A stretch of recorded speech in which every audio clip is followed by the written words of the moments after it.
I've been in this gym over 32 years, and nothing like this has ever happened here before. If you had your way, would every session be an open session? If I had it my way, I think the public's entitled to it. They're paying big money to see this fight. Bruno arrived once Tyson had gone. The atmosphere changed in an instant. Stay away from England. Come on, Phil. Hey, my boy. He's busy making new friends. The BBC's success in the TV deal means he'll soon be meeting an old friend too. Harry's my man, if you know what I mean, Harry. So I would like Harry to take over the fight, which he's going to take over the fight, but I'm not a politician. I don't get involved in that. Bruno's relaxed, cheerful and confident. It's the calm before the storm. Well, Harry's your man. Next Sunday, BBC One, 3 o'clock in the afternoon, and again at... Iron Mike Tyson prepares to fight for the first time in 9 months. Is he the greatest heavyweight ever? If he continues and stays in training, he will go on to become the most successful sports figure in the history of sports. First world boxing champion in 30 years when he outpoints American Don Curry to take the WBC super welterweight title in Grenoble. Thailand's Napa Kiatwanchai in green shorts defends his WBC strawweight title against Indonesia's John Arif.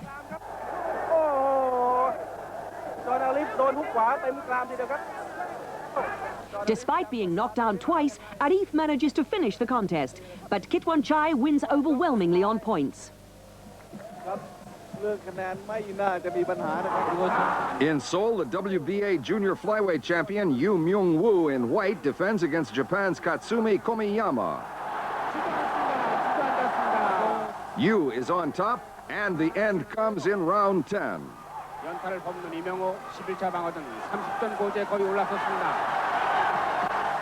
The Korean retains. Broadway, North Carolina, driving an Oldsmobile, escapes death.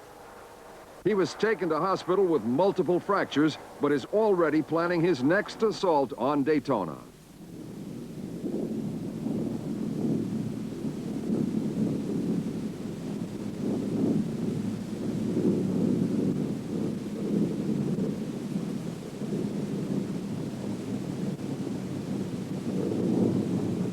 February 15th is John McEnroe's...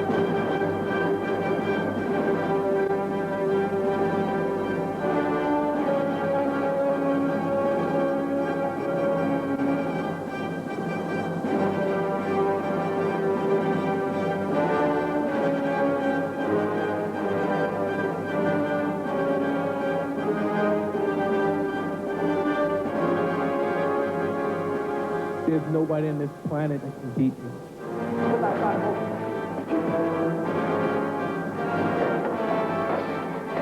I won't go the distance.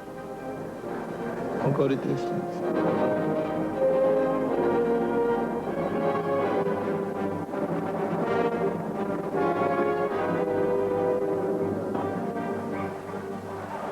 Mike Tyson will probably go on to become one of the greatest fighters in boxing history.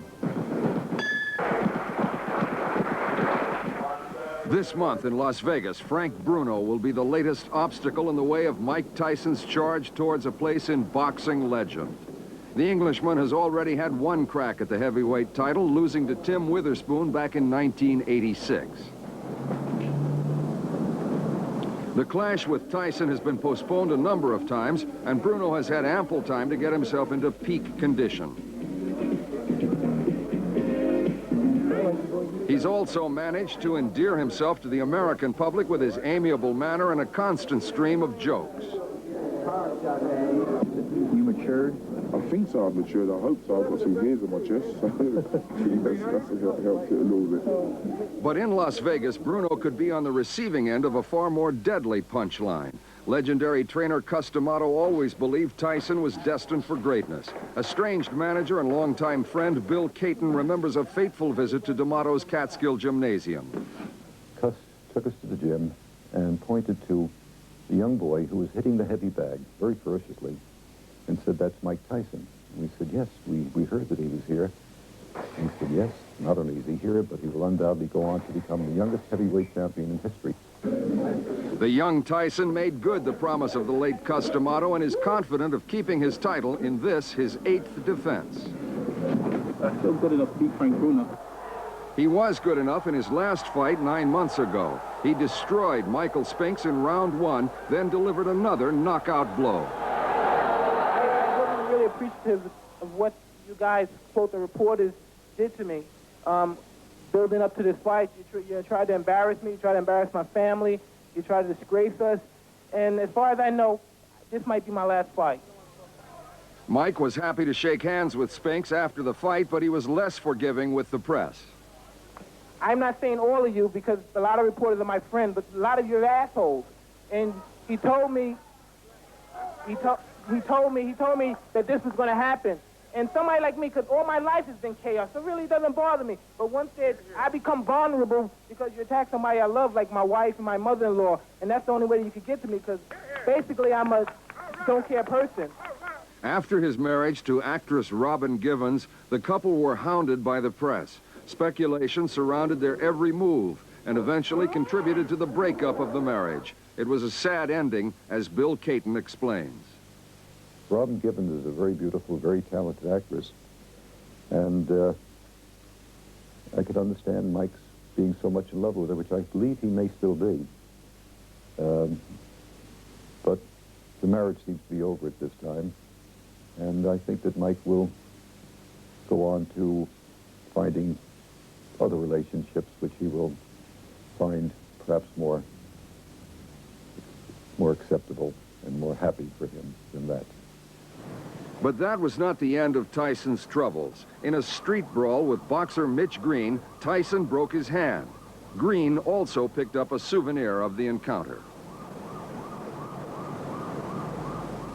On a wet New York night, Tyson lost control of his car, skidding into a tree. He suffered head injuries, but the cruelest blows were still being dealt by the media. Stories that the crash was a suicide bid began to circulate. Give him a break! Give him a break! Please, lady. Tyson's house was constantly besieged by reporters. The pressure was beginning to show. Hey, Mike.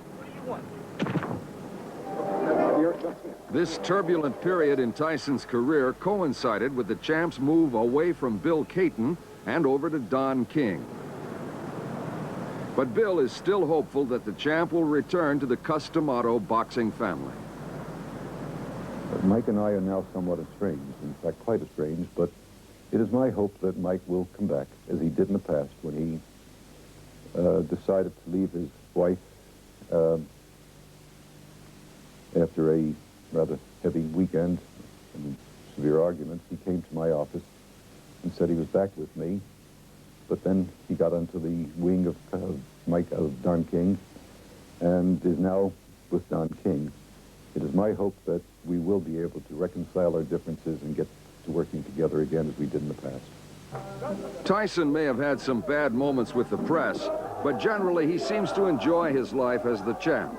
He rarely refuses autographs and has real respect for the genuine boxing fans and correspondents. Away from the ring, there is a very different side to Mike Tyson. Well, he has pigeons, he has dogs, he loves his dogs, and he's in an extraordinary way loves children, particularly handicapped children. When I brought him to London 2 years ago for the Bruno fight, we were out at Wembley Stadium, and back at the stadium there was a group of handicapped children. There was no press around, and Mike saw them and went over and spent almost an hour with them with no press, no coverage. It's just the way he felt. He just wanted to be with those kids, and boy, those kids love it. I'm sure that they probably were the happiest kids in the world that night because of the time that Mike Tyson had spent with them. As fight night approaches, Tyson is looking increasingly menacing, dispelling any notions that he is overweight. He looks in tremendous shape. Absolutely, because every moment of my life, I'm scared to death of losing. You know, fighting comes like breathing, you know what I mean? I do it, I really don't get tired, and it's just something that God blessed me with, and I thank him very dearly. Few people are betting against Tyson. Frank Bruno could find himself living a nightmare trying to stop the Iron Man's march to boxing immortality. He is the youngest heavyweight champion of all time, and he could go on to be the oldest heavyweight champion of all time and remaining undefeated during the entire period. If he continues and stays in training, he will go on to become the most successful sports figure in history of sports.